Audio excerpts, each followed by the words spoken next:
Наш эфир продолжит брифинг о работе пункта отбора на военную службу по контракту. Предлагаем послушать. Отбор на военную службу по контракту 3-го разряда города Якутск ведет свою работу по отбору граждан на военную службу по контракту в рядах вооруженных сил Российской Федерации.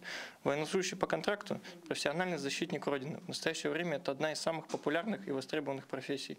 Ежемесячное денежное довольствие в зоне проведения специальной военной операции может достигать до 400 тысяч рублей.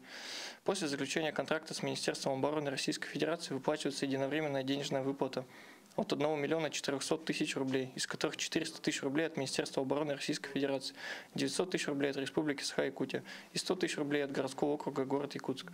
Всем необходимым для выполнения боевых задач в зоне специальной военной операции военнослужащие обеспечивает Министерство обороны. Кандидаты могут прийти на консультацию лично в пункт отбора на военную службу по контракту по адресу город Якутск, улица Чапаева, 23, в любое удобное для них время. Также можно проконсультироваться по телефонам 8 41 12 32 10 40 или 8 924 166 13 93 круглосуточно.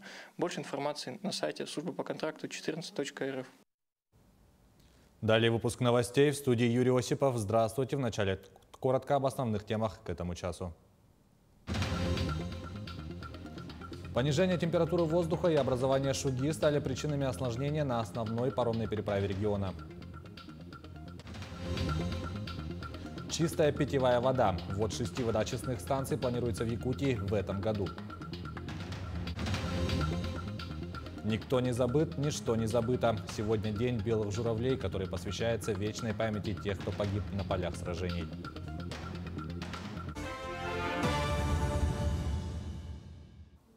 Сбербанк повысит ставки по ипотеке сразу на 3% процентных пункта. Минимальная ставка на вторичное жилье составит 24,6%, на первичное – 24,9%.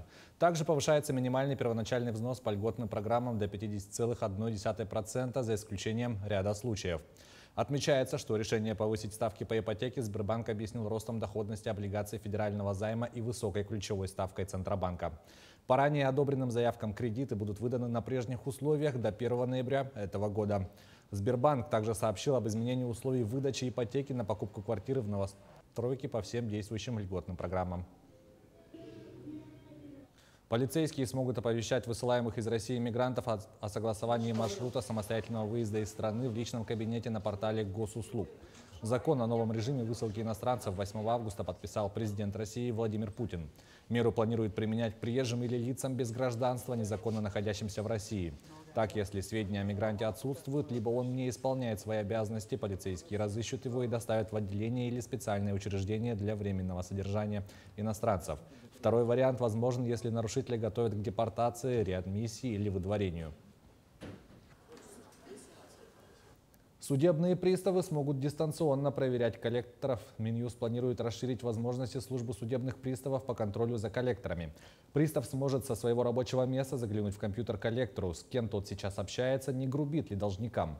Соответствующие планы предлагается закрепить в государственной программе «Юстиция». Проект соответствующих поправок к программе вынесен на общественное обсуждение. Как пояснили в ведомстве, такой мониторинг основан на добровольном участии контролируемых лиц и осуществляется по их заявлению. Иными словами, тайно подключиться к серверам банка или коллекторского агентства будет нельзя. Осложнена работа основной паромной переправы региона Якутск-Нижний Бестях. По сообщению Минтранса республики, это связано с интенсивным понижением среднесуточной температуры воздуха и образованием рыхлых масс льда на реке Лени. В настоящее время на переправе осуществляют движение 7 паромов. Из них один грузовой с сопровождением буксиров. Паромы работают по загруженности. Минтранс Якутии настоятельно рекомендует воздержаться от поездок с учетом осложнений в работе паромной переправы.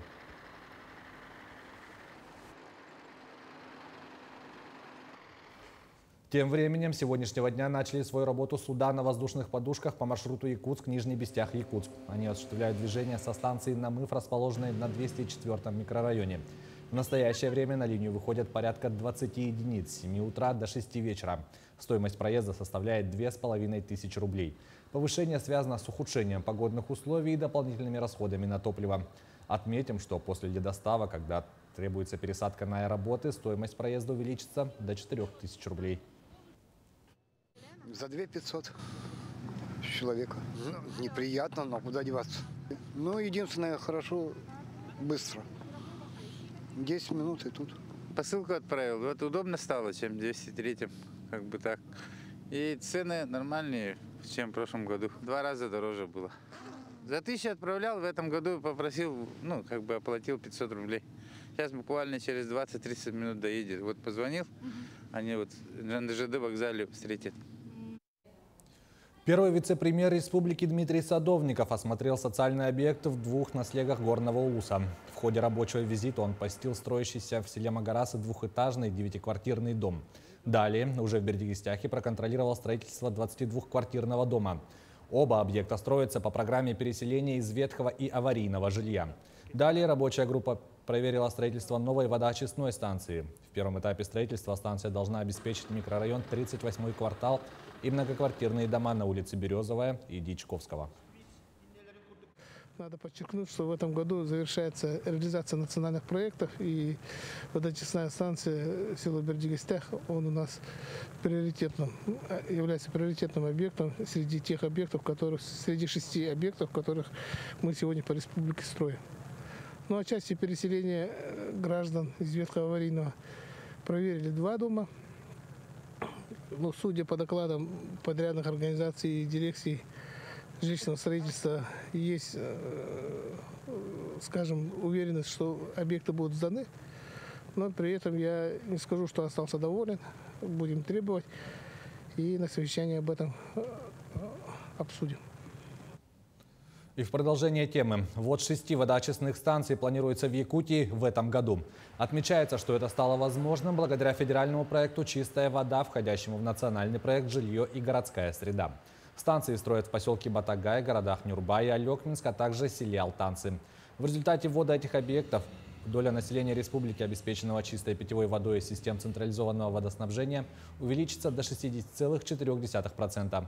Например, на сегодняшний день в Нюрбе идет строительство водоочистной станции, ввод которого запланирован на конец этого года. На сегодня готовность объекта составляет 56%. Площадь объекта составляет 540 квадратных метров, куда входят 3-этажное административное здание и техническое помещение. Уже возведены 3 водоочистные емкости и продолжается прокладка наружных сетей водоснабжения по существующим сетям ЖКХ. Также ведутся работы по монтажу ограждающих конструкций и по бетонированию проезжей части. Сейчас, получается, у нас остаются еще работы по утеплению резервуаров чистой воды объемом 600 кубов каждая, а также наземные павильоны, насос станции первого подъема со скважин, получается, и внутренние работы по прокладке электроснабжения, теплоснабжения внутри, монтаж технологического оборудования и пусконаладочные работы. В ветеринарной клинике Агату проводят стерилизацию и кастрацию кошек и собак. Такая работа в первую очередь направлена на уменьшение численности безнадзорных животных. За день проводится около 10 операций. Перед процедурой проводят осмотр животного, берут согласие хозяина, проверяют документы, в том числе дату получения вакцины. Перед проведением вводят инъекцию снотворного. Процедура проходит безболезненно. Отмечается, что с 1 ноября в клинике Агату начнется социальная акция. Операции у нас проводятся обязательно под общим наркозом. Проводятся в 2 стадии. Это подготовка и, собственно, наркоз. Операция длится для самок кошек 20 минут, 25 минут. Для самок собак это подольше 40 минут, где-то до 40 минут. Восстановление после операции занимает в общем от недели до 10 дней. Швы накладываются саморассасываемые, но все равно каждым клиентам рекомендуем явиться на снятие швов через 10 дней после операции. За последние несколько лет национальный проект здравоохранения хорошо зарекомендовал себя в Усть-Алданском Улусе. Так, Центральная районная больница благодаря проекту оснащена передовым оборудованием для обследований. Построено 4 фельдшерских пункта и 1 врачебная амбулатория. Также обновлен технопарк на 110%. Последним приобретением является аппарат «Диамант», который обследует молочные железы. За год обследовано 1000 женщин, у которых выявлено 175 патологий. Его преимущество в том, что он полностью цифровой и качество более качественное. И снимки получаются более качественные. Так как цифровой снимки, там качество хорошее, поэтому выявление хорошее. Сегодня День белых журавлей, который посвящается вечной памяти тех, кто погиб на полях сражений. Такое поэтическое название появилось благодаря одноименному стихотворению поэта Расула Гамзатова, ставшему впоследствии песней гимном памяти погибшим. В этот день состоялся творческий конкурс «День белых журавлей» чтецов патриотических стихов на лучшие эссе и плакатов среди детей дошкольного, школьного возраста и молодежи до 18 лет. Организаторы мероприятия — прокуратура Намского района совместно с органами местного самоуправления, правоохранительные органы, ветераны боевых действий. Почетным гостем также стал Герой России Радимир Максимов. На инициативу откликнулись более 260 участников. Сам конкурс проходил по 4 возрастным категориям. Звучали стихи народного поэта о родине, любви, мужестве и доблести, подвиги защитников Отечества. Прокуратура Намского района это мероприятие проводит впервые, по памяти Расула Гамзатова. Мы рассчитывали, что пройдет мероприятие хорошо, но не думали, что такой большой объем. Да, количество участников очень много. Не зря у нас Расул Гамзатович Гамзатов именно сегодняшний день по его инициативе был провозглашен Днем белых журавлей, день памяти павшим нашим героям. Поэтому дети, участвуя в таком мероприятии, мы надеемся, что они именно проникнут и поймут ценность миссии, выполняемой нашими соотечественниками на специальной военной операции, а также при защите Родины на Курском направлении. Продолжается прием заявок для участия во втором конкурсе «Дальний Восток. Земля приключений». В срок до 30 декабря любой желающий старше 10 лет может снять видеоролик о своем путешествии по дальневосточным регионам. Для участия в конкурсе допускаются фильмы длительностью до 8 минут. Кроме того, маршрут показанной в видеоролике должен быть зарегистрирован в МЧС России. Отмечу, что выявление победителей будет проводиться по нескольким номинациям – пешее, водное и зимнее путешествие. Результаты конкурса подведут в феврале следующего года. Ролик может быть до 8 минут, то есть он даже 30 секунд и меньше может быть тоже. Суть в том, что вы снимаете видеоролик, желательно в горизонтальном формате, чтобы это было как фильм. И нужно, чтобы в начале было название фильма, например, там «Еланка Титары», если это сплав. Вот. И в конце должно быть, кто принимал участие в этом фильме. Мы там описываем наш маршрут, сколько он по километражу был, сколько он дней занимал. Также очень важно приложить справку о том, что вы подавались в МЧС. Ее можно запросить у МЧС. Это делается очень легко. У меня заявка этой формы заняла минут 5 от силы. К этому часу это все новости. Оставайтесь с нами.